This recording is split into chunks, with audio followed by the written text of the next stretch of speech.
সকলকে বিনা হিসেবে জান্নাত দান করেন। আর জোরে বলুন আল্লাহুম্মা আমিন।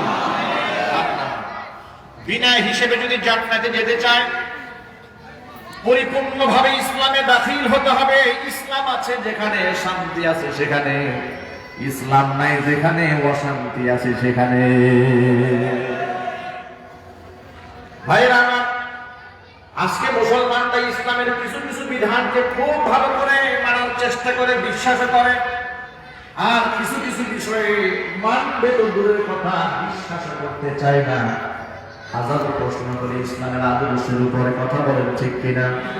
কোরআন মাজিদ আল্লাহ রাব্বুল আলামিন ওই সমস্ত ব্যক্তিদের ব্যাপারে বলেন, আফাতুমিনুনা বিবাদিল কিতাবি ওয়া তাকফুরুনা বিবাদ ফামা জাযাউ মান ইয়াফআলু যালিকা মিনকুম ইল্লা খিzyun ফিল হায়াতিদ দুনিয়া ওয়া ইয়াওমাল কিয়ামাতি ইউরাদ্দুনা ইলা আশাদ্দিল আযাব।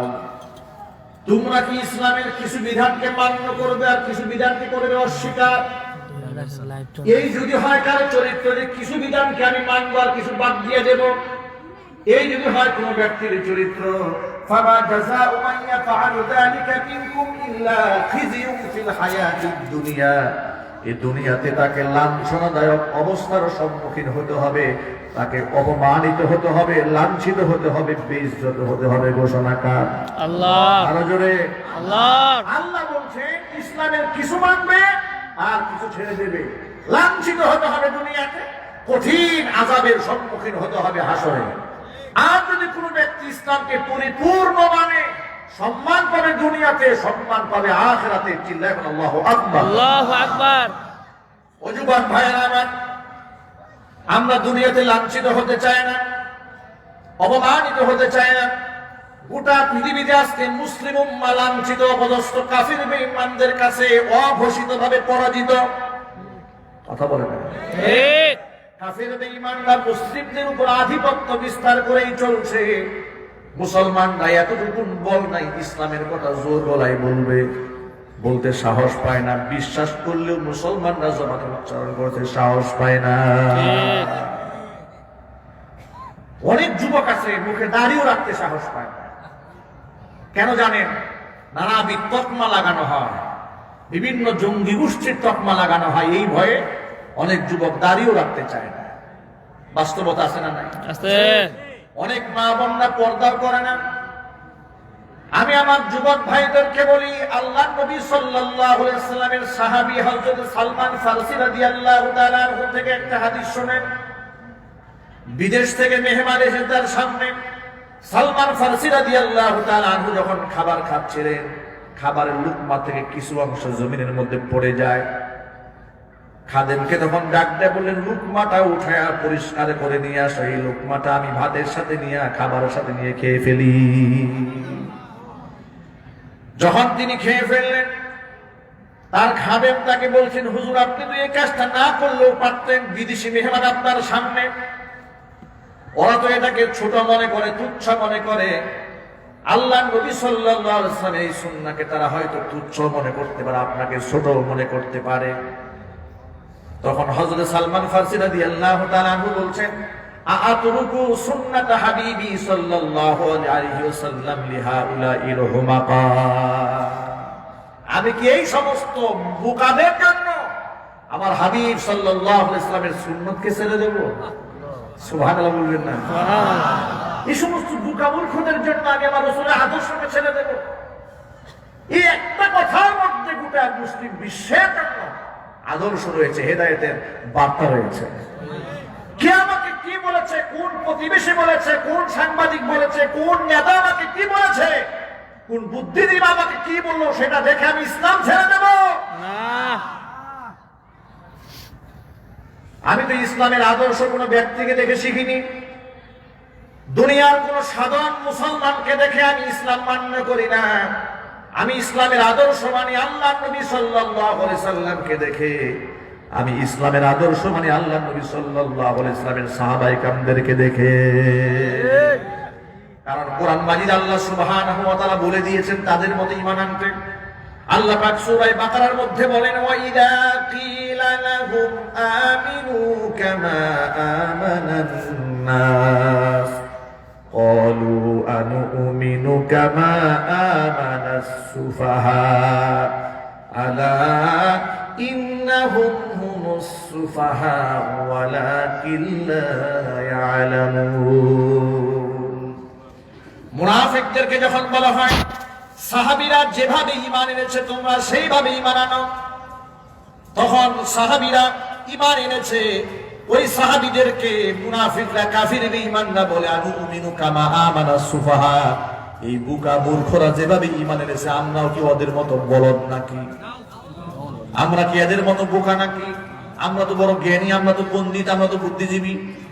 আজকে ওই বার্তার সাথে বর্তমান সমাজের বুদ্ধিজীবী যারা আছে এদের অবস্থাটা মিলাই দেখেন।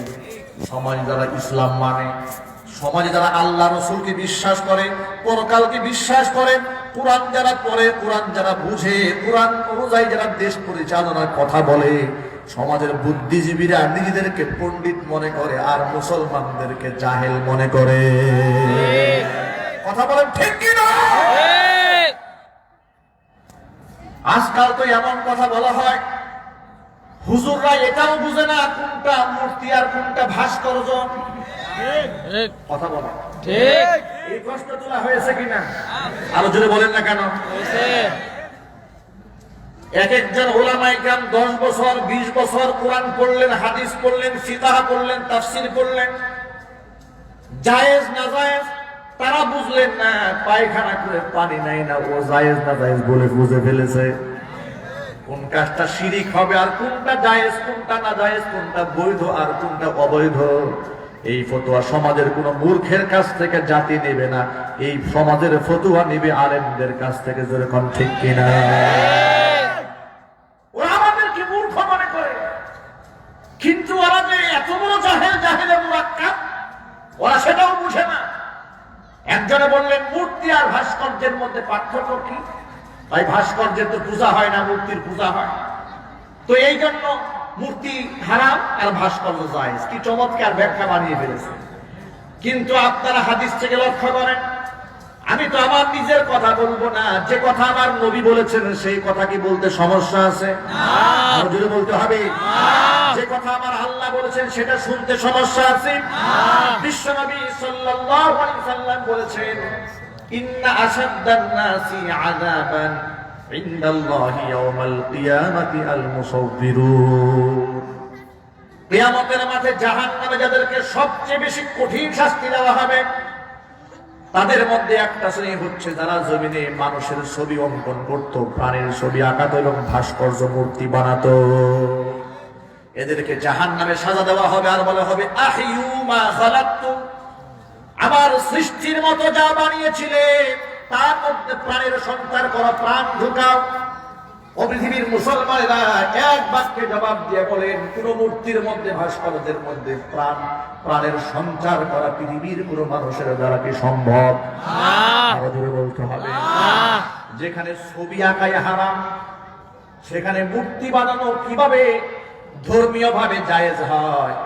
আর এই পরামর্শ এটা উলামায়ে কেরাম দিয়া বলেন, খবরদার খবরদার রাষ্ট্রীয় ভাবে মূর্তির সংস্কৃতি লালন করবেন না। আলেম হিসেবে এটা আমাদের নৈতিক দায়িত্ব। কথা বলেন ঠিক কিনা? ঠিক। আলেমরা জাতির রাহবার, আলেমরা কুরআন সুন্নাহ দিয়া সঠিক কথা আপনাকে জানাই দেবে। জোর করে মানাবার দায়িত্ব আমাদের না। আপনি যদি না মানেন, হাসরের ময়দানে আদালতের কাঠ ধরে আপনাকে দাঁড়িয়ে যেতে হবে।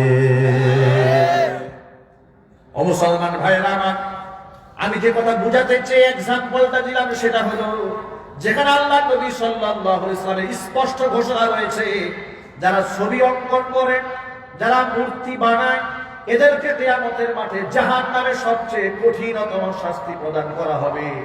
এই কথাটা যদি রাসূলের হাদিসে থেকে থাকে, এটা বুখারী মুসলিমের হাদিসের মধ্যে এসেছে, আমার নবী কি মিথ্যা কথা বলেন?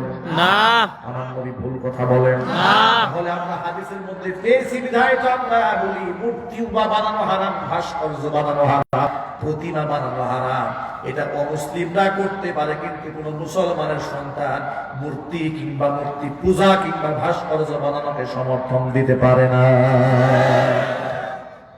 অযুবক ভাইয়েরা আমার, এজন্য বলি যারা ইসলাম মানে তারা হচ্ছে আসল জ্ঞানী, ঠিক কি না? ঠিক। যারা নিজের পরকালকে সুন্দর বানায় তারা হলো আসল জ্ঞানী। এটা আমি বলিনি, এটা আল্লাহ নিজে কোরআন মাজিদের মধ্যে বলেন, আলা ইন্নাহুম হুমুস সুফাহাউ ওয়ালাকিন লা ইয়ালামুন। জেনে রেখো, ওই সমস্ত জাহেলেরা মূর্খরা তোমাদেরকে বোকা মনে করে, কিন্তু ওরা যে নিজেরাই বোকা, ওরা নিজেরাও সেটা জানে না।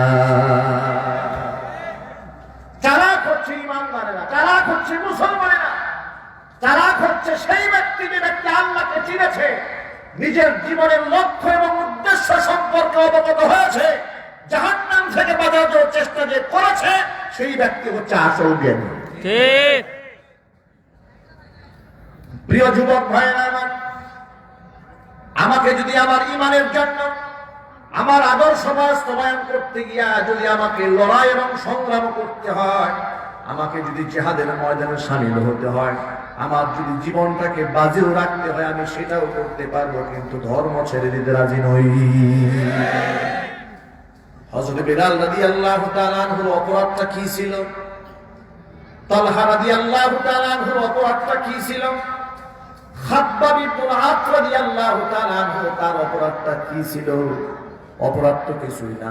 কোরআন মাজিদে আল্লাহ পাক বলেন, ওয়া মা নাকামু মিনহুম ইল্লা আন ইউমিনু বিল্লাহিল আজিজিল হামিদ। আমার ইমানদার বান্দাদের কাছ থেকে তারা প্রতিশোধ গ্রহণ করেছে। তাদের অপরাধ তো আর কিছুই ছিল না। পরাক্রমশালী, মহা পরাক্রমশালী, প্রশংসিত আমি আল্লাহর উপর তারা ঈমান এনেছে, এই জন্য তারা আমার বান্দাদেরকে সাজা দিয়েছে। বিলাল রাদিয়াল্লাহু তাআলা আনহুকে এমন ভাবে নির্যাতন করেছে, মানুষ ছিলেন তিনি কালো, কিন্তু দাম তার কত বেশি। হযরত বিলাল যখন জমিনের মধ্যে আযান দিতেন, আরশে মুআল্লার মধ্যে আযানের আওয়াজ পৌঁছে যেত। আমি আমার ভাষায় তাদেরকে বলি ব্ল্যাক ডায়মন্ড। এত দামি মানুষ তারা, টাকা দিয়ে কিংবা বংশীয় মর্যাদা দিয়ে তারা বড় হননি, তারা বড় হয়েছিলেন আমল দিয়ে। কুরআন মাজিদে আল্লাহ পাক বলেছেন, আমার কাছে সম্মানিত যদি হতে চাও, ইন্না আকরামাকুম ইনদাল্লাহি আতকাকুম ইন্নাল্লাহা আলিমুন খাবীর। ধন সম্পদ দিয়ে সম্মানিত হওয়া যাবে না, কারণ ধন সম্পদ তো আমার দেওয়া। ধন সম্পদ কে দেয়? আল্লাহ। চেহারার সৌন্দর্যতা নিয়ে অহংকারটা আমি আপনি করব কিভাবে? এই সৌন্দর্যটা কে দিয়েছে? আল্লাহ। ভাষা নিয়ে অহংকার করা যাবে না, ভাষা নিয়ে কাউকে তুচ্ছ তাচ্ছিল্য করা যাবে না। কিন্তু আমাদের সমাজের মধ্যে দেখবেন অনেক ভাইরা না বুঝে ভিন্ন ভাষী যারা আছে তাদেরকে তুচ্ছ তাচ্ছিল্য করে, কিরে দড়ি চাইলা, তুই তো নোয়া খাইলা, আছে না? না আছে। আরো যদি বলেন আছে। এভাবে মানুষকে তুচ্ছ তাচ্ছিল্য করে, তাদের ভাষায় তাদেরকে ব্যঙ্গ করে। এমনকি শুধু ভাষা দিয়ে ব্যঙ্গ নয়, নাম বিকৃত করে মানুষের সামনে পেশ করে মানুষকে তুচ্ছ এবং তাচ্ছিল্য করার চেষ্টা চালায়। কথা বলুন, ঠিক কিনা? অথচ কোরআন মাজিদে এটাকে সম্পূর্ণ হারাম ঘোষণা করা হয়েছে। আল্লাহ সুবহানাহু ওয়া তাআলা স্পষ্ট হারাম করে দিয়েছেন, লা তালমিজু আনফুসাকুম ওয়া লা তানাবাজু বিল আলকাব। তোমরা মানুষকে খারাপ নামে দেখো না, কিরে পুদ্দুচ্চা, এভাবে ডাক দিও না, সুন্দর করে সম্মানের সাথে নাম ডাক দাও। জোরে জোরে বলেন না সুবহানাল্লাহ। ইসলামটা যে কত সুন্দর, ইসলাম যে কত সুন্দর, মানুষ ইসলামকে বুঝলো না, ইসলামকে বোঝার চেষ্টা করলো না, আমার রাসূলকে তারা বুঝতে চেষ্টা করলো না, ইসলামের সুন্দর আদর্শগুলো মানুষ দেখলো না, বরং ইসলামের নামে ইসলামকে যারা বুঝে না তাদের আচরণটাকে বিশ্ব মিডিয়াতে ইসলাম হিসেবে প্রচার করার প্রয়াস তারা চালায়। কথা কন, ঠিক কিনা? ঠিক। প্রিয় যুবক ভাইয়েরা আমার, নাম বিকৃত করা যাবে না। কোন ব্যক্তি অসম্মানিত হয় এমন শব্দ ব্যবহার করা হারাম। এটা সামনেও বলা যাবে না, পেছনেও বলা যাবে না। পিছনে অনেক সময় মানুষকে অসম্মানিত করে বলে, বেটা আমি তো এই কথাটা তার সামনেও বলতে পারি, আছে না? খুব বাহাদুরের সাথে বলে যেই কথা আমি তার সামনেও বলতে পারবো। অথচ আল্লাহ নবী সাল্লাল্লাহু আলাইহি সাল্লাম যখন তার কাছে প্রশ্ন করা হয়েছে, মাল্লাতিবাতু, হে আল্লাহর হাবিব গীবত কি? হুজুর পাক সাল্লাল্লাহু আলাইহি সাল্লাম জবাব দিয়ে বলছেন, যিকরুকা আখাকা বিমা ইয়াকরাহু, তোমার ভাইয়ের পেছনে এমন কথা বলা যে কথাটা শুনলে সে মনে কষ্ট পেত।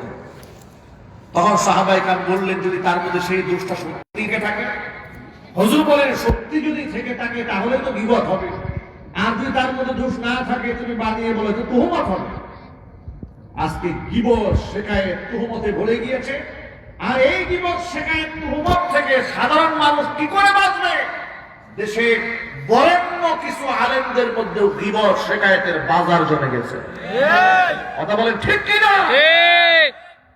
সমাজের মানুষ কার কাছ থেকে আদর্শ শিখবে?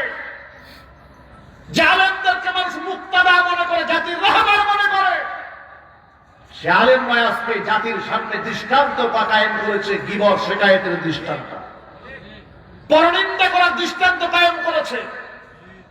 কার কাছ থেকে মানুষ ইসলাম শিখবে, আদর্শ শিখবে? যেখানে নাম বিকৃত করা হারাম, আলেম নাই আরেক আলেমের নাম বিকৃত করে বলা কিংবা তুচ্ছ তাচ্ছিল্য করে বলা দৃষ্টান্ত সমাজের মধ্যে কায়েম হয়ে যাচ্ছে। কিয়ামতের আলামত ছাড়া আর কিছুই নয়। আল্লাহ সুবহানাহু ওয়া তাআলা আমাদের সকলকে হেফাজত করেন, আমিন। আর চিল্লায় বলেন আল্লাহুম্মা আমিন, আল্লাহুম্মা আমিন। প্রিয় ভাইরা আমার, ইসলাম যে কত সুন্দর, ইসলামটাকে আমরা বুঝলাম না, বুঝার চেষ্টাও করলাম না। ইসলামটাকে আমরা অন্য ধর্মের মতো মনে করলাম। হিন্দু যেমন ধর্ম, ইসলামও তেমনই একটা ধর্ম। খ্রিস্টান ধর্ম যেমন ধর্ম, ইসলাম কি এমন একটা ধর্ম? আরো যদি বলেন না। পৃথিবীর কোন ধর্মে একজন মানুষের জীবনের শুরু থেকে শেষ পর্যন্ত সকল কাজের সমাধান নাই। একমাত্র দুনিয়াতে একটা ধর্ম আছে, তার নাম হলো ইসলাম। যে ধর্মটা মানুষের জীবনের শুরু থেকে শেষ পর্যন্ত সকল সমস্যার সমাধান দিয়েছে। জোরে বলেন সুবহানাল্লাহ। জন্মের পর থেকে আমল কি ইসলাম বলে দিয়েছে, নাম রাখার বিধান কি ইসলাম বলে দিয়েছে, কয় দিনের মাথায় আকিকা করবেন সেটাও বলে দিয়েছে, বাচ্চাকে কি পড়াবেন তা শিখিয়েছে, ছেলে হলে কি করতে হবে তা শিখিয়ে দিয়েছে, মেয়ে হলে কি করবেন সেটাও শিখিয়ে দিয়েছে। বিবাহের উপযুক্ত মেয়ে হয়ে গেলে কার কাছে বিয়ে দিবেন তার দিক নির্দেশ ইসলাম দিয়ে দিয়েছে। সুবহানাল্লাহ করেন। বিবাহের সময় আপনি কেমন পাত্র খুঁজবেন, আপনি আপনার মেয়েটাকে কেমন পাত্রের কাছে বিয়ে দিবেন সেটাও ইসলামে বলে দেওয়া আছে। আল্লাহর হাবিব সাল্লাল্লাহু আলাইহি ওয়াসাল্লাম এটাও বলে দিয়েছেন কেমন পাত্রীকে আপনি বিবাহ করবেন। হুজুর বলেন, তুনকাহুল মারআতু লিআরবাঈন, চারটা গুণ দেখে সাধারণত মেয়েদেরকে বিবাহ করা হয়। কয়টা গুণ দেখে? জোরে বলেন, আরো জোরে বলেন। চারটা। মনে রাখবেন এই কথাগুলো, ভুলে যাবেন না। সাধারণত চারটা গুণ দেখে মেয়েদের বিবাহ হয়। এক নাম্বার হলো লিমালিহা, সম্পদ দেখে, ওয়ালি জামালিহা, তার সৌন্দর্যতা দেখে।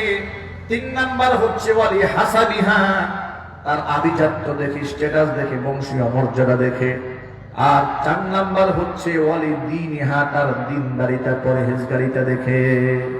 চারটা গুণের কথা আল্লাহ নবী উল্লেখ করলেন, সৌন্দর্যতার কথা বললেন, সম্পদের কথা বললেন, বংশীয় স্ট্যাটাসের কথা বললেন, এবার সর্বশেষ বললেন দিনদারিতা।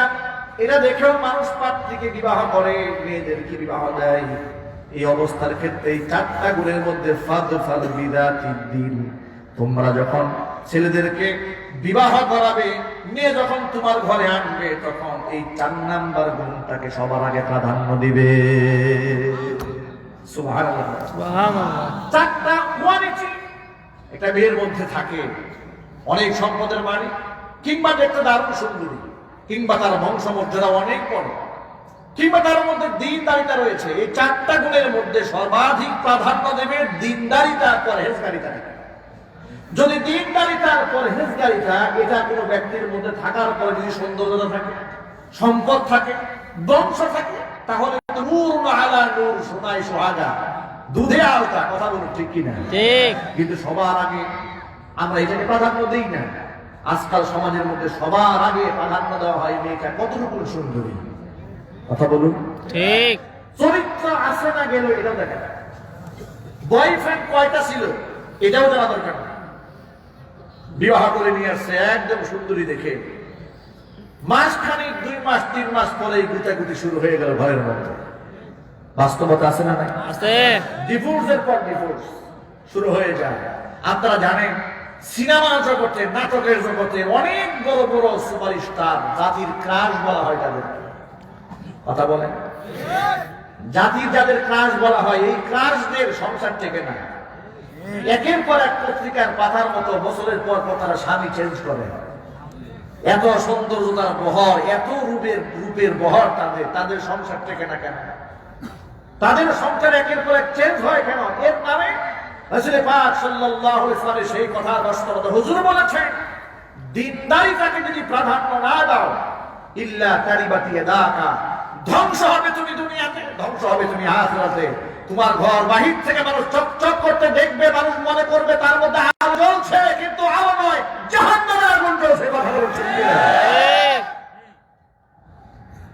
আমার কাছে প্রতিনিয়ত যে পরিমাণ ডিভোর্স আর তালাকের জন্য ফোন আসে, বিশ্বাস করেন আমি আশ্চর্যান্বিত হয়ে যায়। এত অধিক পরিমাণ ডিভোর্স আর তালাকের বিষয় নিয়ে আমার কাছে ফোন আসে। আর বর্তমান সমাজের মধ্যে অধিকাংশ ক্ষেত্রে ডিভোর্স হয়ে যাচ্ছে, তালাক হয়ে যাচ্ছে পরকীয়া নামক ভাইরাসের কারণে। পরকীয়া, বিবাহের পর নিজের বউ আর ভালো লাগে না, অন্যের বউ দেখতে খুব সুন্দর লাগে। আছে না? আছে। এমন দুশ্চরিত্র স্বামী আছে না? আছে। অনুরূপ ভাবে আবার এইরকম দুশ্চরিত্র নারীও আছে। নিজের স্বামী আর ভালো লাগে না, কিন্তু বান্ধবীর হাজবেন্ড খুব ভালো লাগে। তার হাসিও ভালো লাগে, চলাও ভালো লাগে, তার পয়সা পাতিও ভালো লাগে, তার আদর আপ্যায়ন আরো বেশি ভালো লাগে। এভাবে পরকীয়ার দিকে ধাবিত হচ্ছে সমাজ।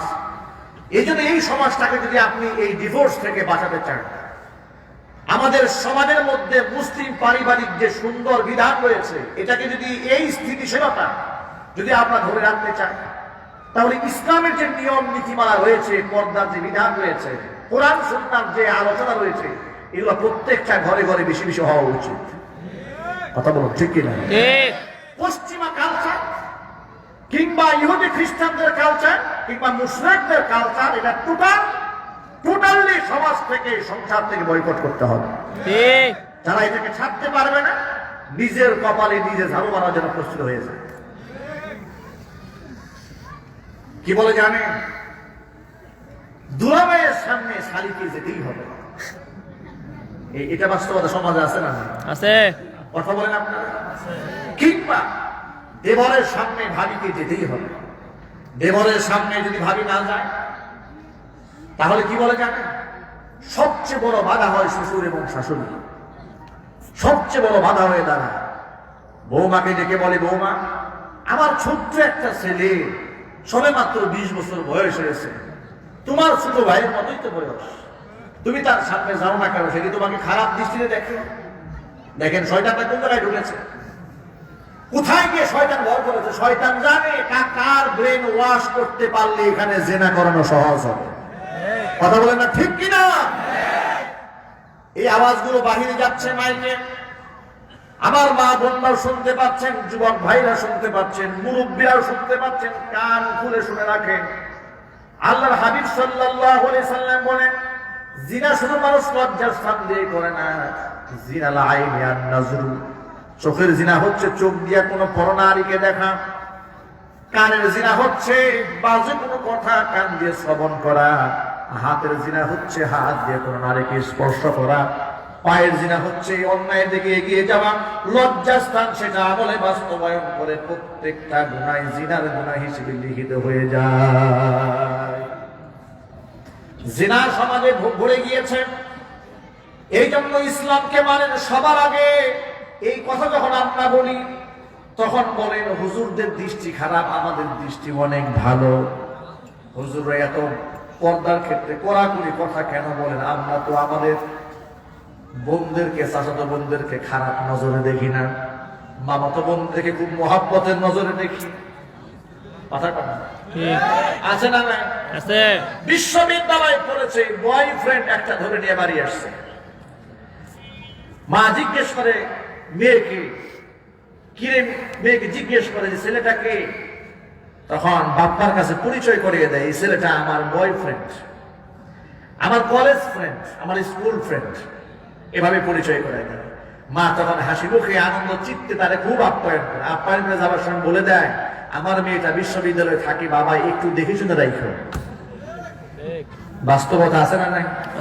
তখন তখন সে মনে মনে চিন্তা করে, আমার তথাকথিত শাশুড়ি বলে দিয়েছে তাকে ভালো করে দেখে দেখে রাখার জন্য। এমন দেখে যে দেখার ব্যাখ্যা সামনে আর যাওয়া সম্ভব হবে না। কথা বলুন ঠিক কিনা? যেমন নির্লজ্জ মেয়ে, তেমন নির্লজ্জ এই মেয়ের মা, তেমন নির্লজ্জ হচ্ছে সমাজ, তেমন নির্লজ্জ হচ্ছে মেয়ের বাবা। কথা বলুন ঠিক কিনা? মুসলমানের মেয়ে, উপযুক্ত একটা মেয়ে, তার কলেজ ফ্রেন্ডকে বাড়ি নিয়ে এসছে। কেন তাকে আপনি সাথে নিয়ে একসাথে বসে আসলেন? উনি কি ফেরেশতা? আল্লাহর হাবিব সাল্লাল্লাহু আলাইহি সাল্লাম বলে দিয়েছেন, লক্ষ্য করেন, বিশ্বনবী সাল্লাল্লাহু আলাইহি সাল্লাম বলেন, লা ইয়াখলুওয়ান্না রাজুলুন বিইমরাআতিন ইল্লা থালিসুহুমা শাইতান। হুজুর বলেন, একজন নারী, একজন নর, একজন নারী পুরুষ একাকিত্বে যেন কোথাও বেগানা নারী পুরুষ এক জায়গায় একটা রুমের মধ্যে না বসে। এক জায়গায় যেখানে দুজন থাকবে, ওরা আর দুজনে থাকতে পারবে না, মাঝখানে একজন ঢুকবে। তার নাম কি? আরো জোরে দেখেছেন আপনারা, বুঝে ফেলেছেন? সুবহানাল্লাহ। দুজন আর থাকে না, ইল্লা সালিসুহুমা শাইতান। হুজুর বলেন, মাঝখানে একটা ঢোকে, যেটার নাম কি? শয়তান। এটার নাম হচ্ছে শয়তান। নারী আর পুরুষের এই যে আকর্ষণ, এটা সৃষ্টিগত আকর্ষণ, পর্দাটি মেইনটেইন না করেন। আপনারা তো বাস্তবতা চোখের সামনে বহুবার দেখেছেন, আমরা হাজারো বার বয়ান করেছি। বেপর্দার ক্ষতি, বেপর্দার ধ্বংসাত্মক পরিণতি জাতির সামনে হাজারো আছে। মানুষ বুঝেও বুঝে না, শুনেও শুনতে চায় না, বরং যারা পর্দার কথা বলে তাদেরকে সেকেলে একগুঁয়েমি, মোল্লা, মৌলবাদী কিংবা দেশকে পিছিয়ে নিয়ে যাচ্ছে ইত্যাদি কথা বলে তাদের কথাকে খাটো করার চেষ্টা চালানো হয়। আপনারা দেখেছেন ঢাকাতে হসপিটালের মর্গে মৃত লাশের সাথে 20 বছরের তরুণ দিনের পর দিন জিনা করেছে। মৃত লাশ, এই লাশের সাথে, ডেড বডির সাথে 20 বছরের তরুণ জিনা করেছে। এমনকি যখন এটাকে ল্যাবে নেওয়া হয়েছে, টেস্ট করা হয়েছে, তখন এটা ধরা পড়ার পরে সে বলছে যে অল্প বয়সের মেয়েরা যখন বিষ খেয়ে মারা যায়, আত্মহত্যা করে মারা যায়, এদের লাশ যখন মর্গে আনে তখন ওই মেয়েদের দিকে তাকালেই তার সমস্যা সৃষ্টি হয়ে যায়। নাউযুবিল্লাহি মিন যালিক। ভাবতে পারেন আপনারা, মানুষের দৃষ্টি কত জঘন্য হতে পারে, মানুষের নজর কতটা নিচে নামতে পারে। লাশকেও যে জাতি ছাড় দেয় না, জীবন্ত মানুষকে একা রুমে নেয়, তখন সে কি কাজটা করবে? আলেমরা এ কথাই বলে, নারী পুরুষের সহশিক্ষা না, শিক্ষিত হতে হবে, নারীও শিক্ষিত হবে, পুরুষ হবে, তবে পুরুষের সেকশন আলাদা থাকতে হবে, নারীদের সেকশন আলাদা থাকতে হবে। এই ফর্মুলার কথা বলেছেন আল্লামা শেখুল ইসলাম আল্লামা শাহ আহমদ শফী রাহমাতুল্লাহি আলাইহি। এই ফর্মুলাটা বাংলার মাটিতে বাস্তবায়ন করতে চেয়েছিলেন। এই কথাটা বলার কারণে তাকে যে কত অপবাদ আর কত কি পরিমাণ গালি খেতে হয়েছিল, সেটা তার ব্যাখ্যা করে আপনাদের সামনে বলার আর কোনো অবকাশ নাই। ঠিক কিনা? ঠিক। তিনি একটা উদাহরণ দিয়েছিলেন, শুধুমাত্র উদাহরণটা পেশ করার পরে তাকে কত জঘন্য ভাবে তাকে গালিগালাজ করা হয়েছে, তুচ্ছ-তাচ্ছিল্য করা হয়েছে। গোটা দেশ যখন ধর্ষণের স্বর্গরাজ্যে পরিণত হলো, তখন হারে হারে আল্লামা শাহ আহমদ শফী রাহমাতুল্লাহি আলাইহির সেই নীতিমালার কথাটাকে টের পেয়েছে। কথা বলুন ঠিক কিনা? যিনি যতটুকু দায়িত্ব পালন করেন তার দায়িত্বের হিসাব আল্লাহর কাছে হবে। আমি একজন আলেম হিসেবে আমার বলে দেওয়ার দায়িত্ব ছিল, আপনাদেরকে বলে দিলাম। আমি তো আর রাষ্ট্রপ্রধান নাই, এটা আমলে বাস্তবায়ন করার দায়িত্ব আমার নয়, কিন্তু আমার বলার দায়িত্ব আছে। যেহেতু আমি আপনাদের সামনে কথা বলি, জায়েজ না জায়েজ, ভালো মন্দ, ইসলামের বিধি নিষেধ আমি আপনাদের সামনে জানাই দিলাম। যুবক ভাইদেরকে বলছি, মা বোনরা বলছি, অবশ্যই দেবরের সামনে যাওয়া যাবে না, ভাসুরের সামনে যাওয়া যাবে না, চাচাতো ভাইয়ের সামনে যাওয়া যাবে না। অর্থাৎ এক কথা, মাহারাম পুরুষ যারা তাদেরকে বাদে, গায়রে মাহারাম যারা, যাদের সাথে বিবাহ শাদী যায় আছে, তাদের সামনে যাওয়া যাবে না, বিনা কারণে কথাও বলা যাবে না। এই নীতিমালাগুলো যদি মা বোনরা মান্য করে, তখন মা বোনদের সম্মান বেড়ে যাবে, ইজ্জত বেড়ে যাবে। আর এটা যদি মান্য না করে, আধুনিক হতে চান, সম্মান পেতে চান, জিন্সের প্যান্ট পরে যদি ইজ্জত পেতে চান, তাহলে ইজ্জত তো পাবেনই না, ধর্ষিতা হয়ে রাস্তায় রাস্তায় পড়ে থাকতে হবে। শাহবাগের মোড়ে সেই বেহায়া মহিলারা রাস্তায় নেমে মিছিল করে, মশাল মিছিল। নারায়ণগঞ্জের এক মহিলা বলেছিল, আমার গায়ে কি পোশাক থাকবে না থাকবে সেটা তুমি বলার কে? নাউযুবিল্লাহি মিন যালিক। সে বলে, একজন পুরুষ যদি রাত 3টা পর্যন্ত বাহিরে থাকতে পারে, আমি কেন থাকতে পারবো না? দেহ আমার, সিদ্ধান্ত আমার। জোরে জোরে বলেন নাউযুবিল্লাহ। এই কথাটা কোন সুশীল মানুষের কথা হতে পারে না, এটা কোন সভ্য মানুষের ভাষা হতে পারে না। তারা হচ্ছে জাতির জন্য নিকৃষ্ট একটা রোগ এবং ব্যাধি, জাতির জন্য ক্যান্সার। কথা বলুন ঠিক কিনা? আমি আমার মা বোনদেরকে বলছি, মা বোনেরা, আপনি তো মা খাদিজাতুল কুবরা রাদিয়াল্লাহু তাআলা আনহার উত্তরসূরি। আপনি কেন বেহায়া মহিলাদের কথা শুনবেন? আপনি কেন স্বামীর সেবা করবেন না? আপনি স্বামীর সেবা শুশ্রূষা করেন। ছোট্ট একটা আমল বলে দেই, যে আমল আপনাকে জান্নাত পর্যন্ত পৌঁছায়া দিবে। আল্লাহর হাবিব সাল্লাল্লাহু আলাইহি সাল্লাম বলেছেন, আল মারআতু ইযা সাল্লাত খামসাহা, একজন নারী যদি 5 ওয়াক্ত নামাজ ঠিকঠাক মতো আদায় করে, ওয়া সামাত শাহরাহা, রমজান মাসের পূজা যদি ঠিকঠাক মতো রাখে, ও আতাআত বালাহা, নিজের স্বামীর আনুগত্য করে, ও আহসানাত ফারজাহা, সতীত্বের হিফাজত যদি কোনো নারী করে, তাদখুলু বিআইয়ি বাবিন মিন আবওয়াবিল জান্নাতি শাআত, কিয়ামতের মাঠে জান্নাতের 8টি দরজা, যেই দরজা দিয়ে খুশি ওই দরজা দিয়ে আল্লাহর জান্নাতে চলে যাবে। ভাইরা আমার, মা খাদিজাতুল কুবরা রাদিয়াল্লাহু তাআলা আনহা গোটা পৃথিবীর সকল নারীদের জন্য একজন আদর্শ নারী, একজন আদর্শ স্ত্রী, একজন আদর্শ মা।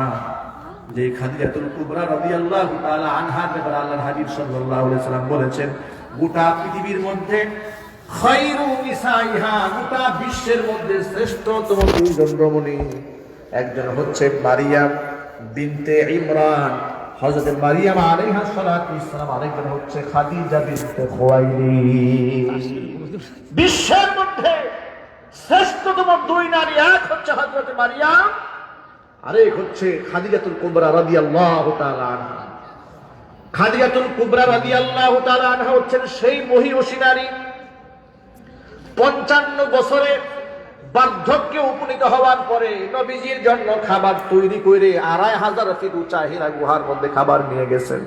জোরে জোরে বলেন না সুবহানাল্লাহ। আজকে সমাজের অধিকাংশ ক্ষেত্রে মা বোনরা স্বামীর খেদমত করতে চায় না। এখন তো ফ্যাশন করে করে স্বামীর নাম ধরে ধরে ডাকে, আছে না নাই? আমি নিজে শুনেছি, ঢাকাতে এক বাসায় গেলাম, তা আমি দেখলাম এমন ভাবে নামটা ডাক দিয়েছে, আমি ধারণা করেছি হয়তো তার ছেলেকে ডাক দিয়েছে। আমি মনে করেছি তার ছেলেকে ডাক দিয়েছে, বলছি না, সেই না, ওনার হাজবেন্ডকে ডাক দিয়েছে। এমন ভাবে ডাক দিয়েছে, এটার নাম নাকি আধুনিকতা, এটার নাম নাকি আধুনিকতা, এটার নাম হচ্ছে কত বড় নির্লজ্জতা। স্বামী স্ত্রীর সম্পর্ক শুধু ভালোবাসার নয়, স্বামী স্ত্রীর সম্পর্ক ভালোবাসা এবং শ্রদ্ধার সম্পর্ক। কথা বলুন ঠিক কিনা? শ্রদ্ধার সম্পর্ক। স্ত্রী তার স্বামীকে শ্রদ্ধা করবে, স্বামীও তার স্ত্রীকে মহব্বত করবে, ভালোবাসবে। দাস দাসীর সম্পর্ক নয়, শ্রদ্ধা এবং ভালোবাসার সম্পর্ক। খাদিজাতুল কুবরা রাদিয়াল্লাহু তাআলা আনহা পৃথিবীর শ্রেষ্ঠতম একজন ধনী নারী, তৎকালীন যুগে আরবের শ্রেষ্ঠতম ব্যবসায়ী। খাদিজা রাদিয়াল্লাহু তাআলা আনহা পূর্বের দুই স্বামী কর্তৃক অজস্র সম্পদ, পিতার সম্পদ পেয়েছেন অজস্র সম্পদ, প্রতিষ্ঠিত একজন ব্যবসায়ী নারী। সেই নারী তো এমন হতে পারত যে আমার তো সম্পদের পাহাড় রয়েছে, আমি কেন স্বামীর খেদমত করব? কথা বলেন ঠিক কিনা? আজকালকে যদি স্বামীর চেয়ে বউ একটু পয়সা পাতি বেশি থাকে, তখন তো স্বামী বেচারার কপাল খারাপ, ঠিক কিনা? তখন আমি আমার কি বলবো আপনাদেরকে, আমি দেখেছি সকালবেলা ঘুম থেকে উঠে স্ত্রী নিজে স্বামীর জন্য চা বানায়, যেখানে নেওয়ার কথা স্বামী ঘুম থেকে উঠে নাস্তা বানিয়ে চা বানিয়ে বউর কাছে নিয়ে যাচ্ছে, এবং এটা নিয়মিত বিবাহের পর থেকে অদ্যাবধি, বছর চলে গেছে কয়েক যুগ। আমি প্রথম ধারণা করলাম যে মোহাব্বতেই হতে পারে, তখন প্রতিবেশীরা বলেন মোহাব্বতে না, এটা দারোগার মতো বউ। এই বউকে নাস্তা না খাওয়াইলে এই স্বামীকে সে সংসারই থাকতে দেবে না। এইরকম নারী, আল্লাহ পাক এমন নারী থেকে পুরুষ জাতিকে হেফাজত করেন। আরো জোরে বলেন আল্লাহুম্মা আমিন। খাদিজাতুল কুবরা রাদিয়াল্লাহু তাআলা আনহার কথাই বলতেছিলাম। আরবের শ্রেষ্ঠতম ধনী নারী, কপাল কত ভালো, বিশ্ব নবীর স্ত্রী হওয়ার সৌভাগ্য লাভ করলেন। আল্লাহ নবী সাল্লাল্লাহু আলাইহি সাল্লামের জন্য মা খাদিজাতুল কুবরা খাবার নিয়ে আসতেছিলেন। জিবরাইল আলাইহিস সালাতু ওয়াস সালাম আসতেন হেরা গুহায়। আল্লাহর হাবিব সাল্লাল্লাহু আলাইহি সাল্লামকে মেসেজ দিয়ে বললেন যে ওই যে আপনার স্ত্রী খাদিজা আপনার জন্য খাবার তরকারি নিয়ে আসতেছে, বুখারী শরীফের হাদিস, আপনি তাকে জ্বালায় দিবেন। আল্লাহ সুবহানাহু ওয়া তাআলা আপনার স্ত্রী খাদিজাকে সালাম দিয়েছে। ভাইরা আমার, শুধু তাই নয়, আপনি তাকে সালাম জানাবেন তার রবের পক্ষ থেকে। ওয়াবাশশিরহা বিবাইতিন ফিল জান্নাতি মিন কসাবিন লা নাসাবা ফিহি ওয়ালা সাখাবা। আল্লাহর হাবিব সাল্লাল্লাহু আলাইহি সাল্লামকে বললেন, আপনি তাকে মণিমুক্তা খচিত একটা জান্নাতের সুসংবাদ আপনার স্ত্রী খাদিজাকে দিয়ে দিবেন, যে জান্নাতের মধ্যে কোনো কষ্ট থাকবে না, কোনো ক্লেশ থাকবে না, কোনো চেঁচামেচি চিৎকার কোলাহল থাকবে না। খাদিজাতুল কুবরা রাদিয়াল্লাহু তাআলা আনহা আল্লাহর পক্ষ থেকে যখন তিনি সালাম পেলেন, যখন তিনি জবাব দিয়ে বলছেন আসসালামু মিনাল্লাহি ওয়াসসালামু লিল্লাহি, এই সালাম তো আল্লাহর জন্য, সালাম তো আল্লাহর পক্ষ থেকে এসেছে। ওয়াসসালামু আলা জিবরিল আলাইহিস সালাতু ওয়াসসালাম।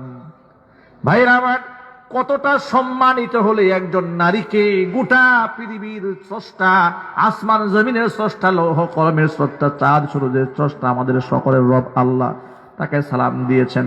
আমি তো মনে করি খাদিজাতুল কুবরা রাদিয়াল্লাহু তাআলা আনহার নারী জীবন ধন্য হয়েছে, তার রব তাকে সালাম জানিয়েছে। এই নারীকে হারাবার পরে নবী করিম সাল্লাল্লাহু আলাইহি সাল্লাম এত বেশি কেঁদেছেন। রাসূল পাক সাল্লাল্লাহু আলাইহি সাল্লামের পরবর্তী যতগুলো বিয়ে হয়েছে সব আল্লাহ পাকের হুকুমে, দ্বীনের স্বার্থে, ইসলামের স্বার্থে হয়েছে। আল্লাহু আকবার বলেন। এত বেশি কান্না করতেন মা খাদিজাতুল কুবরা রাদিয়াল্লাহু তাআলা আনহার কথা মনে করে। ঘরের মধ্যে কোনো ভালো রান্না হলে সাথে সাথে সেই খাবারের প্লেট নিয়ে বের হয়ে যেতেন। মা খাদিজাতুল কুবরা রাদিয়াল্লাহু তাআলা আনহার বান্ধবীদের বাড়ি ঘুরে ঘুরে খাবার পৌঁছে দিতেন। এটা দেখে মা আয়েশা রাদিয়াল্লাহু তাআলা আনহার মনে বড় কষ্ট লাগতো। একটা কথা মনে রাখেন, তারা রাসূলের স্ত্রী ছিলেন, কিন্তু তারা তো মানুষ ছিলেন, ঠিক কি না? সতীনের প্রতি যে একটা, এটাকে হিংসা বলা যাবে না, ঈর্ষা বলতে হবে, যে একটা দূরত্ব সতীনের সাথে যে সহ্য করতে না পারাটা, এটা যুগ যুগ ধরে চলে এসেছে। আয়েশা রাদিয়াল্লাহু তাআলা আনহা তিনি বলেন যে আমি একদিন ঘুরে বসে আছি, এমন সময় ঘরের বাহির থেকে কে যেন একটা আওয়াজ দিল। আওয়াজটা শুনতে একদম খাদিজার গলার আওয়াজের মতো। সুবহানাল্লাহ। আল্লাহর নবী দৌড়ে বের হলেন, দরজা খুলে দেখলেন যে খাদিজা রাদিয়াল্লাহু তাআলা আনহার বোন এসেছে, দরজার মধ্যে টোকা দিয়েছে। আল্লাহ নবী সাল্লাল্লাহু আলাইহি ওয়াসাল্লাম সসম্মানে ঘরের মধ্যে ঢুকালেন, এত আগ্রহ করে ঢুকালেন, মেহমানদারি করলেন। আমি হুজুরকে ডেকে বললাম, সহ্য করতে না পেরে বলেই ফেললাম, ইন্নাহা কানাত আজুজাতান, আপনার স্ত্রী খাদিজা তিনি ছিলেন একজন বুড়ি মহিলা, ওই বুড়ির কথা আপনি এত মনে করেন, এরপরে কি আল্লাহ সুবহানাহু ওয়া তাআলা তার থেকে উত্তম সুন্দরী তরুণী তরুণী যুবতী গুণবতী নারী আল্লাহকে আপনাকে দেয় নাই? আল্লাহ নবী সাল্লাল্লাহু আলাইহি সাল্লাম বলেছেন, ওয়াল্লাহি মা আবদালানি আল্লাহু খায়রাম মিনহা।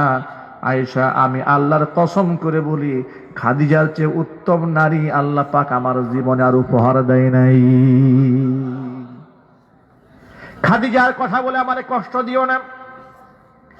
এবার আল্লাহর নবী সাল্লাল্লাহু আলাইহি সাল্লাম আয়েশা রাদিয়াল্লাহু তাআলা আনহার সামনে খাদিজার কিছু গুণাগুণ বর্ণনা করলেন। শোনো, আমি যখন ক্লান্ত পরিশ্রান্ত দেহ নিয়ে আর যত রাতে আমি বাড়ি ফিরেছি না কেন, একটা মাত্র ডাক দিয়েছি খাদিজাকে। আমি আমার জীবনে দুইবার ডাক দেওয়ার প্রয়োজন হয় নাই, সাথে সাথে দরজা খুলে দিয়েছে আমার খাদিজা। আমি অনেক সময় আশ্চর্যান্বিত হয়ে জিজ্ঞেস করতাম, খাদিজা তুমি কি রাতের বেলা ঘুমাও না? খাদিজা রাদিয়াল্লাহু তাআলা আনহা জবাব দিয়ে বলছেন, নবীজি আপনি যখন ঘরের বাহিরে থাকেন আমি বড় পেরেশান হয়ে যাই, না জানি আমার নবীর কেউ ক্ষতি করলো নাকি। এই পেরেশানের কারণে একটা মুহূর্তের জন্য বিছানার মধ্যে পিঠ লাগাই না, ঘুম যদি আসে দরজার মধ্যে পিঠ লাগায়া লাগায়া ঘুমাই। এভাবে খাদিজা আমাকে সারাটা জীবন ভর আগলে রেখেছে। খাদিজা হচ্ছে আমার দুঃখের দিনের সঙ্গিনী, আয়েশা তোমরা হচ্ছে আমার সুখের দিনের সঙ্গিনী। সুবহানাল্লাহ, সুবহানাল্লাহ। ভাইরা আমার, এভাবে মা খাদিজাতুল কুবরা রাদিয়াল্লাহু তাআলা আনহা বিশ্বনবীর মনকে জয় করে নিয়েছিলেন। আল্লাহ পাক তাকে সালাম দিয়েছে। এখান থেকে আমি আমার মা বোনদেরকে মেসেজ দিতে চাই, মা বোনেরা আপনারা স্বামীর খেদমত করুন, স্বামীর সেবা শুশ্রূষা করুন, তার ভালো মন্দের খবর নিন, তাকে সম্মান করতে শিখুন, তার আত্মীয় স্বজনকে সম্মান করুন। এখান থেকে আবার সাথে সাথে এই মেসেজও নিতে হবে, স্বামী এবং স্ত্রীর উভয় পক্ষের ব্যালেন্স তো আল্লাহ কোরআন মাজিদে করে দিয়েছেন। একদিক থেকে আল্লাহর নবী স্ত্রীদেরকে বলে দিয়েছেন, আমি যদি এই পৃথিবীতে আল্লাহর পরে কাউকে সেজদা করতে বলতাম, তাহলে আমি পৃথিবীর স্ত্রীদেরকে বলতাম তারা যেন স্বামীর পায়ে সেজদা দেয়। এভাবে একদিক থেকে নারীদেরকে স্বামীর প্রতি শ্রদ্ধাশীল হতে বলেছেন, আবার অন্য দিক থেকে আল্লাহ পাক কোরআনে আয়াত নাযিল করে বলেন, ওয়াশিরুহুন্না বিল মারুফ, নারীদের সাথে খারাপ ব্যবহার করবা না, ভালো আচরণ করতে হবে। আবার নারীদের অধিকার প্রতিষ্ঠিত করে দিয়ে আল্লাহ পাক বলেন, ওয়ালাহুন্না মিসলুল্লাযী আলাইহিন্না বিল মারুফ, নারীদের ও পুরুষের উপর সেই রকম অধিকার রয়েছে যেরকম অধিকার পুরুষের রয়েছে নারীদের উপরে। এখানে অধিকারের কথা উল্লেখ করতে গিয়ে আল্লাহ পাক নারীদের কথা আগে উল্লেখ করেছেন। জোরে জোরে বলেন সুবহানাল্লাহ। এই জন্য নারী পুরুষ উভয়কে দায়িত্বশীল হওয়ার জন্য আল্লাহ পাক নির্দেশ দিয়েছেন। সামাজিক যত অশান্তি রয়েছে সব অশান্তি যদি দূর করতে চায়, ইসলামিক আদর্শকে ব্যক্তি জীবনে, পারিবারিক জীবনে, সামাজিক জীবনে সব জায়গায় আমরা মান্য করতে চাই। রাজি আছেন কারা কারা? দু হাত দেখতে চাই। আল্লাহ সুবহানাহু ওয়া তাআলা আমাদের সকলকে ইসলামকে পরিপূর্ণভাবে মানার তৌফিক দান করেন। আর আল্লাহুম্মা আমিন। হাত নামান। ভাইরা আমার, একদিক থেকে স্বামী স্ত্রীর দায়িত্বশীল হতে হবে, অন্য দিক থেকে আবার সন্তান যেন মানুষের মতো মানুষ হয়, এই জন্য সন্তানকে কোরআন শেখাতে হবে, দ্বীন শেখাতে হবে। সন্তান যদি কোরআন সুন্নাহ না শেখে, যত বড় শিক্ষিতই হোক না কেন, শিখতে শিখতে অনেক সময় জানোয়ার হয়ে যাবে, মানুষ হতে পারবে না। বাস্তবতা আছে না নাই? সমাজে অধিকাংশ ক্ষেত্রে শিক্ষিত মানুষের দ্বারা বাবা মা বেশি নির্যাতিত হচ্ছে, নিপীড়িত হচ্ছে। শিক্ষিত মানুষের বাবা মাকে বর্তমান বৃদ্ধাশ্রমে বেশি পাওয়া যাচ্ছে। কিন্তু আমি আল্লাহর কসম করে বললে আমাকে কাফারা দিতে হবে না। একজন হাফেজের মা, একজন আলেমের মা, একজন মাদ্রাসার শিক্ষকের মা, মসজিদের ইমাম খতিব তো দূরের কথা, একজন মুয়াজ্জিন কিংবা একটা খাদেমার বাপ মাকেও আপনি বৃদ্ধাশ্রমে খুঁজে পাবেন না, ঠিক কিনা? কারণ তারা এটা ভালো করে জানে, আমার বাবা মা আমার কাঁধে বোঝা নয়, আমার বাবা মা হচ্ছে আমার জান্নাতে যাওয়ার সিঁড়ি।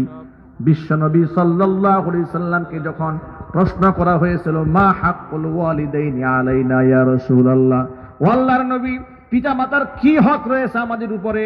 হুজুর জবাব দিয়ে বললেন, হুমা জান্নাতুকা ওয়া নারুকা, পিতা মাতাই তোমার জন্য জান্নাত, পিতা মাতাই তোমার জন্য জাহান্নাম। এর মানে আমি যত নামাজ রোজাই করি না কেন, আমার বাবা মা যদি আমার প্রতি নারাজ হয়ে যায়, আমার আল্লাহ নারাজ হয়ে যাবে, আমার জন্য জাহান্নাম।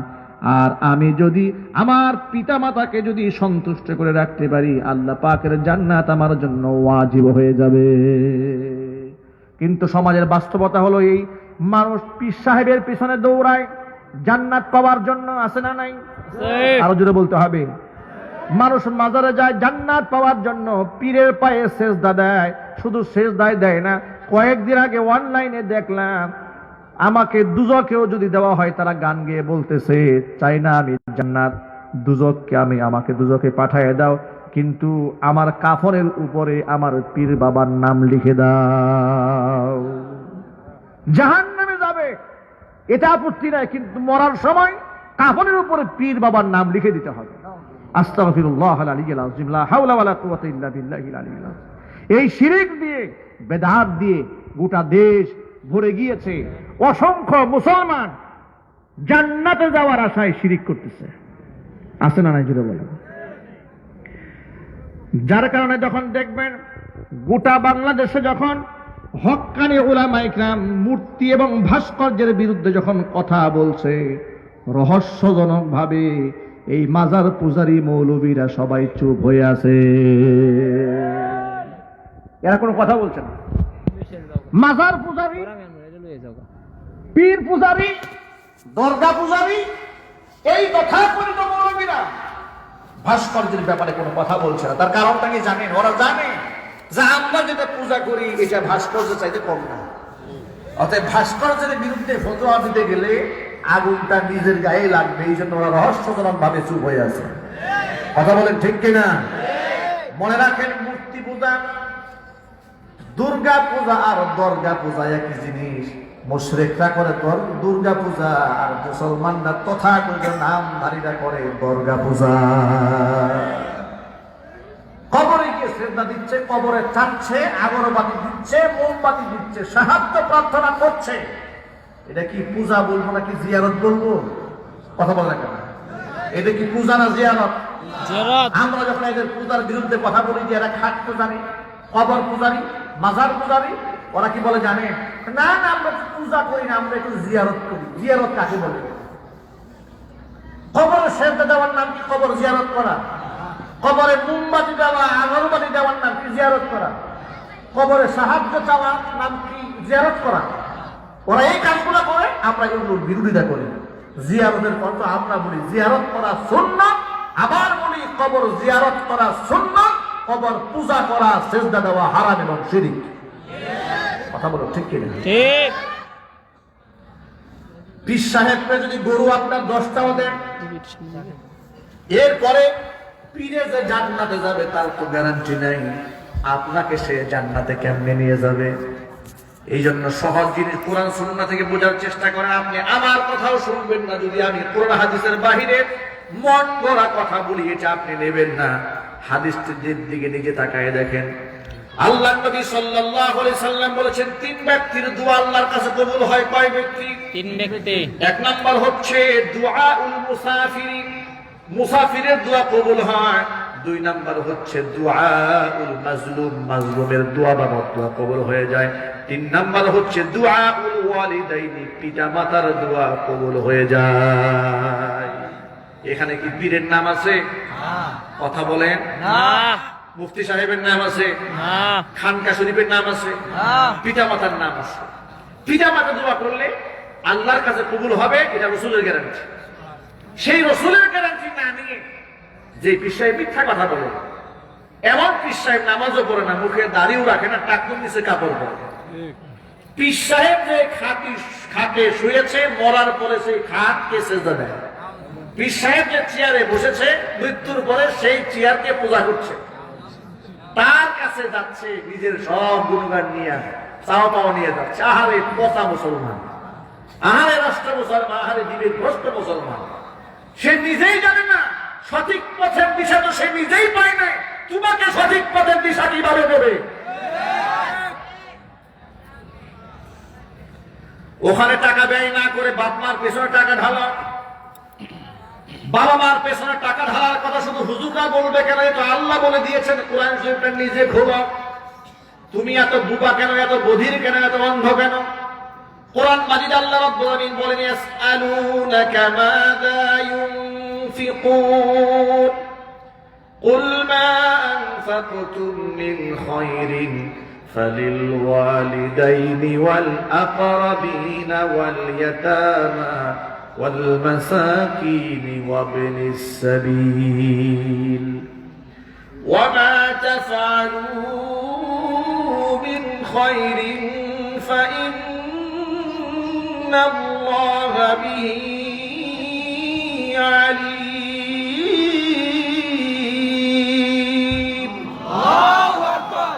আল্লাহ পাক বলেন নবীজি, ওরা আপনার কাছে জানতে চায় কি খরচ করবে, কোথায় খরচ করবে।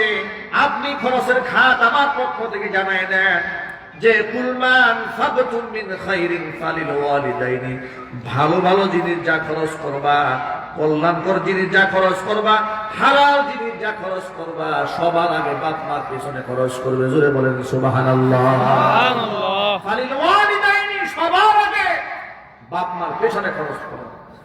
এই যে শীতের দিন এসেছে, যত মানুষ এখানে এসেছে, এই মেসেজটা আজকে এখান থেকে নিয়ে যান।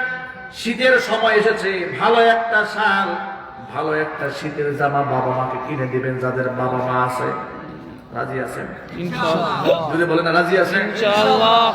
মানুষ কি করে জানেন? মানুষ যে কাজটা করে সেটা হচ্ছে বৃদ্ধ মানুষদেরকে ভালো জিনিস দেয় না, বলে পান খেয়ে নষ্ট করে ফেলবে। ভালো একটা বিছানা দেয় না, ভালো একটা ব্লেজার দেয় না, ভালো একটা জামাও দেয় না, ভালো এক জোড়া জুতাও দেয় না। আমি বহুত বড় লোককে দেখেছি গ্রাম করবে, নিজে ৫,০০০ টাকা দামের শুট করে আর বাবাকে ২০ টাকা দামের স্যান্ডেল পরে, মাত্র ৫০০ টাকা দিয়ে একটা লুঙ্গি কিনে দিয়েছে, নিজে কিন্তু দামি দামি পোশাক করছে। আছে না? না আছে। বাস্তবতা আছে কিনা? আচ্ছা, কেন বলেন জানেন? ওরা বলে যে বুড়া মানুষ এত দামি জিনিস করে কি করবে।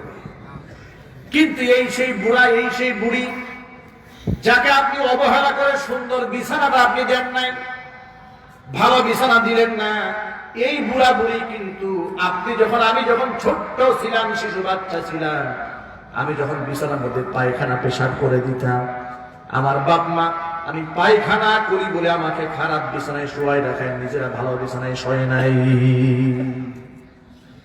জানে আমি পেশাব করে দেব, জানে আমি পায়খানা করে দেব, এরপরেও কিন্তু আমার বাবা, আমার মা, আপনার বাবা, আপনার মা সেখানে আমাকে সবচেয়ে ভালো জায়গার মধ্যে, উষ্ণ জায়গার মধ্যে আমাকে ঘুম পাড়িয়ে রেখেছে। যখন পেশাব করে দিয়েছি, বিছানা নষ্ট করে ফেলেছি, নিজে ভিজা জায়গার মধ্যে প্রয়োজনে শুয়েছে, আমাকে শুকনা জায়গার মধ্যে রাখার চেষ্টা করেছে। যদি বলুন ঠিক কিনা? মানুষ কত বড় নাফরমান, যেই বাবা মা সন্তানকে পায়খানা সাফ করলো, পেশাব পরিষ্কার করে দিল, তার সারা জীবনের সমস্ত দুঃখ কষ্ট ভুলে গিয়ে নিজের সমস্ত সুখ আহ্লাদগুলা সন্তানকে প্রতিষ্ঠিত করার জন্য বিলীন করে দিয়েছে। আর সেই সন্তান যখন বুড়া হয়ে গেল, ওই সন্তান যখন বড় হয়ে গেল, এই বুড়া বাপ মারা আর দেখতে পারে না। এর থেকে বড় জালেম আর কে হতে পারে? এর থেকে বড় নাফরমান আর কে হতে পারে? এই জন্য আল্লাহ সুবহানাহু ওয়া তাআলা বলে দিয়েছেন পবিত্র কোরআনে, চারটা জায়গায় সবার আগে পৃথিবীতে হক হচ্ছে আমি আল্লাহ, আমার পরেই হক হচ্ছে বাপ মায়ের। চিল্লায় বলেন আল্লাহু আকবার। আল্লাহু আকবার। তার কারণটা শুনেন, নিঃসন্দেহে আমাদের স্রষ্টাকে আল্লাহ। আরো জোরে, আল্লাহ। স্রষ্টা আমাদের আল্লাহ। কিন্তু আল্লাহ সুবহানাহু ওয়া তাআলা একটা ওসিলা দিয়ে আল্লাহ পাক আমাকে আপনাকে দুনিয়াতে পাঠিয়েছেন। সেই ওসিলা হচ্ছে বাবা মা। ঠিক কি না? ঠিক। বাবা মা হচ্ছে এই পৃথিবীতে আমার আসার ওসিলা। এই জন্য আল্লাহ সুবহানাহু ওয়া তাআলা বলেছেন, স্রষ্টা যেহেতু আমি, আমার হক সবার আগে। বাবা মা ওসিলা, আমার পরপরই পিতা মাতার হক আমি দিয়ে দিলাম। বাপ মারে খুশি রাখবি সারা জীবন। বাপ মা যদি জালেম হয়, বেনামাজি হয়, ফাসিক হয়, ফুজ্জার হয়, বাপ মার পরিচয় ভুলে যাবি না। কারণ মনে রাখবি কিয়ামতের মাঠে এই বাবা মার কারণে তোকে জান্নাতে নিয়ে যাবো। চিল্লায় সুবহানাল্লাহ। এই জন্য বাবা মা যাদের বেঁচে আছে, মনে রাখবেন বেহেশতে যাওয়ার একটা সিঁড়ি আছে। যত মানুষের বাপ মা বেঁচে আছে মনে রাখবেন বেহেশতে যাওয়া কি আছে? সিঁড়ি আছে। সিঁড়ি আছে, সিঁড়িটাকে ভেঙে ফেলবেন না, সিঁড়িটাকে নষ্ট করবেন না। আর যাদের বাবা মা জমিন থেকে চলে গেছেন, আমরা আল্লাহ পাকের কাছে দোয়া করছি আল্লাহ সুবহানাহু ওয়া তাআলা তাদেরকে জান্নাতুল ফিরদাউসের মেহমান হিসেবে কবুল করে নেন। আর জোরে বলেন আল্লাহুম্মা আমিন। বাবা মা যাদের ইন্তেকাল করেছেন, বাবা মার জন্য সাওয়াবের ইহসানি করার কি সুন্নাত তরিকা রয়েছে। সুন্নাত তরিকা হচ্ছে তাদের জন্য 5 ওয়াক্ত নামাজের পরে দোয়া করা, তাদের জন্য ইয়তীম অসহায়দেরকে সাদাকা করা, তাদের আত্মীয় স্বজন যারা আছেন বন্ধু বান্ধব তাদের সাথে সুসম্পর্ক রাখা, এগুলো হচ্ছে কবরের সওয়াব ইহসানি করার পদ্ধতি, কোরআন সুন্নাহ দ্বারা বর্ণিত। এই পদ্ধতি অবলম্বন না করে মানুষেরা বছরে বছরে 40 করে, বছরে বছরে মৃত্যুবার্ষিকী পালন করে, আছে না নাই? হারাম, কবিরা গুনাহ, করতে যাবেন না। ইসলামের কোনো ভিত্তি নাই। 40 করবেন না, 3 দিন অনুষ্ঠান করবেন না, মৃত্যুবার্ষিকী জন্মবার্ষিকী ইসলামে নাই, বেদাত। বেদাত করবেন না, কোনো ফায়দা হবে না। যে কাজটা করলে ফায়দা হবে মৃত ব্যক্তি, সেই কাজটা আপনি করবেন। আপনি মৃত্যুবার্ষিকীর নামে 5,000 লোকের আয়োজন করেছেন, খানা খেতে বসছে। বাস্তবতা হচ্ছে সওয়াব তো যিনি কবরে আছেন তিনি তো পাবেনই না, উল্টা গুনাহ কামানোর একটা কারখানা খুলে দিয়েছে। যাওয়ার সময় বলে যে এটা কোনো খাওয়া হইল, গোশতই তো পাইলাম না। কথা কম ঠিক কিনা? ওযু নাই, দোয়া নাই, গোসল নাই, মুসা নাই, যে আসছে নামাজও পড়ে না, ওর নিজেরই জান্নাত জাহান্নামের খবর নেই, আরেকজন দোয়া করবে। যদি সাদাকা করতে মনে চায়, দান করতে মনে চায়, আশেপাশে যদি কোন প্রতিষ্ঠিত ইতিমখানা থাকে, মাদ্রাসা থাকে, ছোট্ট ছোট্ট মাসুম বাচ্চা কোরআন পড়ছে, পবিত্র, এদের পিছনে ঢালে ফায়দা হবে। কথা কন না ঠিক কিনা? ঠিক। একটা শিশু মাসুম ইতিম, এই বাচ্চার জিম্মাদারি নিয়ে নেন যে তোমার হাফেজ হওয়া, আলিম হওয়া, পড়াশোনা করা সমস্ত খরচ আমি বহন করবো। বিনিময় তোমার কাছে কোনো বিনিময় চাই না, শুধু আল্লাহর কাছে দোয়া করবে যাতে করে আল্লাহ পাক আমার পিতা মাতাকে মাফ করে দেয়, আল্লাহ পাক আমাকে মাফ করে দেয়। এভাবে মানুষদেরকে দায়িত্ব নিয়ে নেয়, ফায়দা হবে। এগুলো হচ্ছে আমলের কাজ। এই কাজগুলো না করে 50,000 টাকা 5 লক্ষ টাকা খরচ করলে কি ফায়দা হবে? কোনো ফায়দা হবে? কোনো ফায়দা হবে। এই জন্য যাদের পিতা মাতা ইন্তেকাল করেছেন তাদের জন্য এই আমলটা বলে দিলাম। আর যাদের বাবা মা বেঁচে আছে সর্বাত্মক চেষ্টা করতে হবে বাবা মা যেন খুশি থাকে। রাজি আছেন ইনশাআল্লাহ? কারা কারা পারবো ইনশাআল্লাহ? আল্লাহ তুমি আমাদেরকে কবুল করো, আল্লাহ তুমি আমাদেরকে তৌফিক নসিব করো, আল্লাহ সমস্ত ফিতনা ফাসাদ থেকে দেশ এবং জাত থেকে হেফাজত করো। হাত নামা। অনেক যুবক ভাইরা এখানে মাহফিলের আয়োজন করেছেন আজকে। আমি যুবক ভাইদেরকে বলছি, যুবক ভাইদের জন্য আমি অন্তরস্থল থেকে দোয়া করছি আল্লাহ সুবহানাহু ওয়া তাআলা আমার যুবক ভাইদেরকে খালিদ বিন ওয়ালিদ রাদিয়াল্লাহু তাআলা আনহুর উত্তরসূরি হিসেবে কবুল করেন। আমিন।